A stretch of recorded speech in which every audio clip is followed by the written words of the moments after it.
गांव के बाहरी इलाके में एक पुरानी और रहस्यमय गुफा थी, जिसे लोग शापित गुफा कहते थे। लोगों का कहना था कि इस गुफा में एक आत्मा रहती है, जो हर पूर्णिमा की रात जागती है। कई लोगों ने वहां से डरावनी आवाजें और अजीबोगरीब चीजें देखी थी। गांव के बुजुर्ग हमेशा चेतावनी देते थे, उस गुफा की तरफ कभी मत जाना। वहां जाने वाले कभी वापस नहीं आते। लेकिन जैसे हर कहानी में होता है, कोई न कोई ऐसा जरूर होता है जो इन बातों पर विश्वास नहीं करता।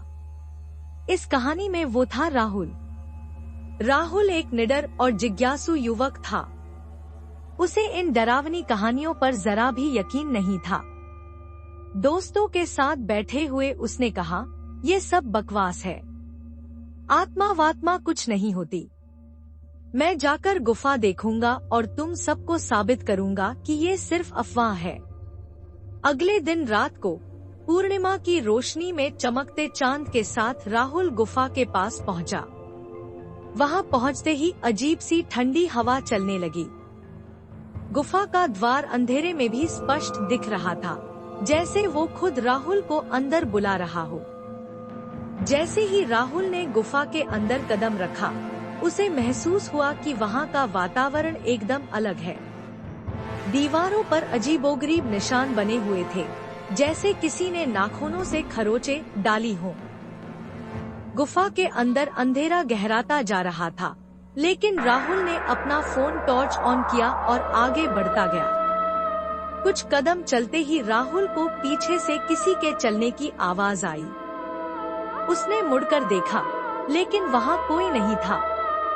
अचानक से उसे ऐसा लगा जैसे कोई उसके कान के पास फुसफुसा रहा हो। वह रुक गया और बोला, कौन है वहाँ? मजाक मत करो। लेकिन जवाब में सिर्फ गुफा की गूंजती हुई खामोशी थी। थोड़ा और आगे बढ़ते ही राहुल ने देखा कि गुफा की दीवारों पर हल्की सी रोशनी झिलमिला रही है। ऐसा लग रहा था जैसे किसी ने आग से कुछ लिखा हो। तभी एक जोरदार चीख उसके कानों में गूंज उठी। राहुल का दिल जोर जोर से धड़कने लगा। अचानक उसके सामने एक औरत का साया प्रकट हुआ। वो औरत सफेद साड़ी में लिपटी हुई थी। उसके बाल बिखरे हुए थे और उसकी आंखें चमक रही थी। उसके चेहरे पर एक भयानक मुस्कान थी। राहुल डर के मारे पत्थर की तरह जम गया। औरत ने धीरे धीरे उसकी तरफ बढ़ते हुए कहा, तुमने यहाँ आने की हिम्मत कैसे की?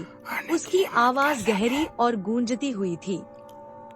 राहुल ने खुद को संभालने की कोशिश की और चिल्लाया, मैं यहाँ सिर्फ देखने आया हूँ। आत्मा हंसते हुए बोली, यह जगह तुम्हारी नहीं है। जिसने भी यहाँ कदम रखा, वो अपनी आत्मा यहीं छोड़कर गया। अब तुम्हारा भी यही हश्र होगा। राहुल ने भागने की कोशिश की, लेकिन गुफा की दीवारें जैसे बंद होने लगी। आत्मा ने राहुल की तरफ हाथ बढ़ाया और अचानक से वहां का अंधेरा घना हो गया। राहुल की चीखें गुफा की गहराई में गूंजती रहीं। अगली सुबह गांव के लोग गुफा के पास पहुंचे। वहां सिर्फ राहुल का फोन पड़ा हुआ था, लेकिन राहुल का कहीं कोई नामो निशान नहीं था। लोग कहते हैं कि उसकी आत्मा अब उस गुफा का हिस्सा बन गई है। गांव वालों ने गुफा के पास फिर से वही पुराना बोर्ड लगा दिया, यहाँ आना मना है, खतरा है। ऐसे ही वीडियो देखने के लिए हमारे YouTube चैनल को लाइक एंड सब्सक्राइब कीजिए। धन्यवाद।